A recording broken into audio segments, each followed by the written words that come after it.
সকাল সকাল ঠাকুরের দর্শন দিয়ে আমি আমার দিনটি শুরু করলাম। গুড মর্নিং বন্ধুরা, তোমরা সবাই কেমন আছো? আশা করি খুব ভালো আছো। আমি তো বেশ ভালো আছি। সকাল সকাল অনেক আগে ঘুম থেকে উঠে গেছি। ঘুম থেকে উঠে দেখি বৌদি আসেনি কাজে। ঘরটা সব ঝাড় দিয়ে বসা করে এসে বসলাম। একটু মন্দিরে যাওয়ার ব্যাপার আছে, মন্দিরে মেডিকেল ক্যাম্প হবে, সেখানে যেতে হবে। কিছু সইসাবত করতে হবে মন্দিরে কাগজে করে, তারপরে আমি বাড়ি আসবো। মাছ কিনে তারপরে বাড়ি আসবো। মন্দিরে গিয়ে আর তোমাদের সঙ্গে কিছু শেয়ার করতে পারিনি, কারণ ওখানে প্রচণ্ড ভিড় ছিল। মাছ কিনে বাড়ি নিয়ে এসেছি। একটু ফ্রেশ হয়ে একটু বসলাম। এবার একটু সকালে টিফিন খাবো, খেয়ে আমি রান্নাঘরের কাজে যাব। মন্দিরে গিয়ে মেডিকেল ক্যাম্পে নিজের সুগার পরীক্ষা করলাম। এতদিন সুগার ছিল না, জানতাম। আমার কোনো রোগ টোগ কিছুই ছিল না। হঠাৎ করে আজকে গিয়ে মন্দিরে জানতে পারলাম আমার সুগার এসছে শরীরে।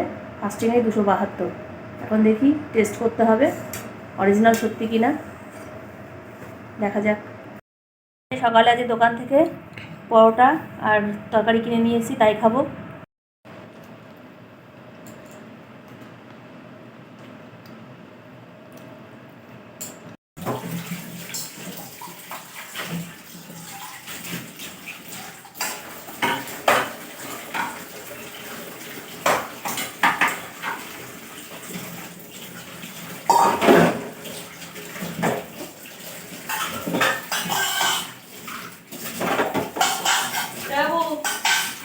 বাবু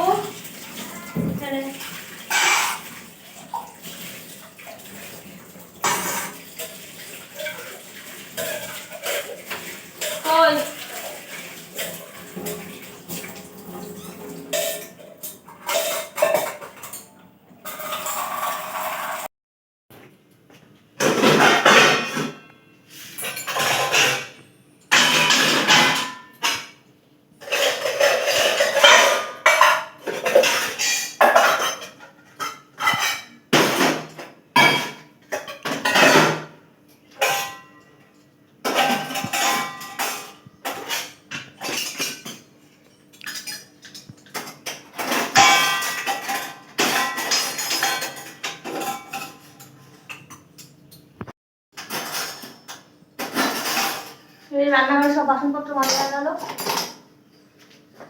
এবার মাছও ধুয়ে রেখেছি, রান্না করতে হবে।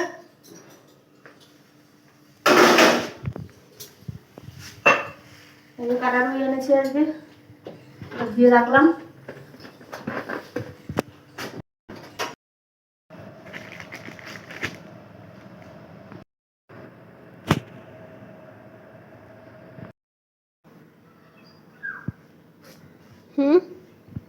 আলু পোস্ত করি,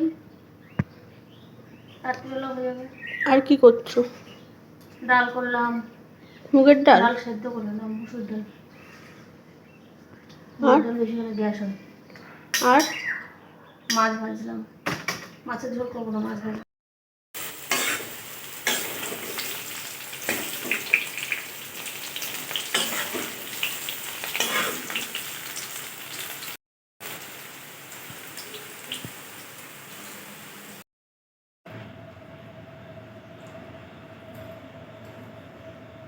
গুড ইভিনিং বন্ধুরা। দুপুরবেলা তোমাদের সামনে আসতে পারিনি, কাজকর্ম করে ক্লান্ত হয়ে পড়েছিলাম। আর দুপুরবেলা খেয়েছি পান্তা ভাত, ওদের করে দিয়েছি গরম ভাত, মাছ ভাজা, ডাল, আলু পোস্ত। আমি পান্তা ভাত খেয়েছি। খেয়ে একটা জব্বর একটা ঘুম দিলাম।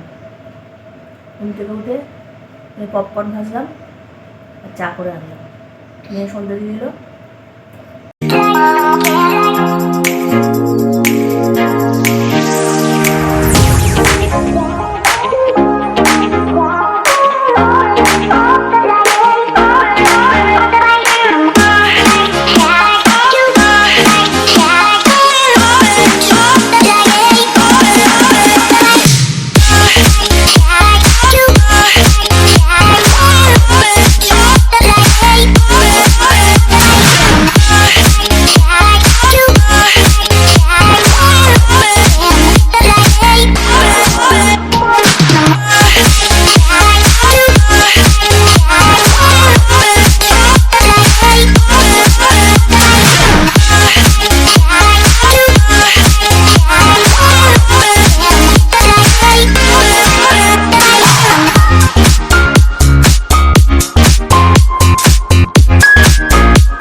কখন দেখেছিস? 9:32। এই রাতে রুটিগুলো করে নিচ্ছি। তোমাদের দাদা ভাত খাবে আর সবাই রুটি খাবো। আর দুপুরে আলু পোস্ত আছে, তাই দিয়ে হয়ে যাবে। বাসনও টুকটাক মেজে রাখবো, সকালবেলা পারা যায় না, সকালের জন্য কিছুই ফেলে রাখবো না। রান্নাঘরে তখন কাজ করছিলাম, সমস্ত কাজ কিছুটা এগিয়ে রেখে এসেছি।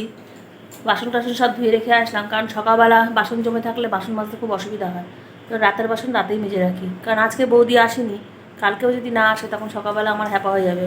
কালকে আবার একটা বিশেষ দিন আছে আমার, সেখানে মানে আমাকে অংশগ্রহণ করতেই হবে, মানে আমার বাপের বাড়ি আবার যেতে হবে মায়ের ওখানে। কালকে খুবই একটা বিশেষ দিন, আমার বাবার মৃত্যুবার্ষিকী, প্রতি বছরই ওখানে পালন হয়, এবছরও পালন হবে। একটু ভাগবত পাঠ দেবে মা, ওখানে যেতে হবে। এই রাতের খাওয়া দাওয়া করলাম, আজকে রুটি আর আলু পোস্ত খেলাম।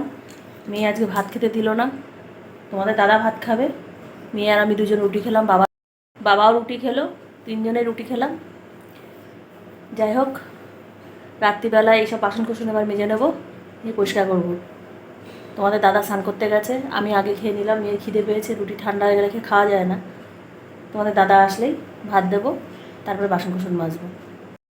মেয়ে এখন মোবাইল দেখায় ব্যস্ত। মাথা ঘুরেছিলাম, চুলও আসায়নি। যাই হোক বন্ধুরা, আজকের ভিডিওটা এই পর্যন্ত থাকলো। সবাই ভালো থেকো, সুস্থ থেকো, দেখা হচ্ছে নতুন একটা ব্লগের সঙ্গে। টাটা।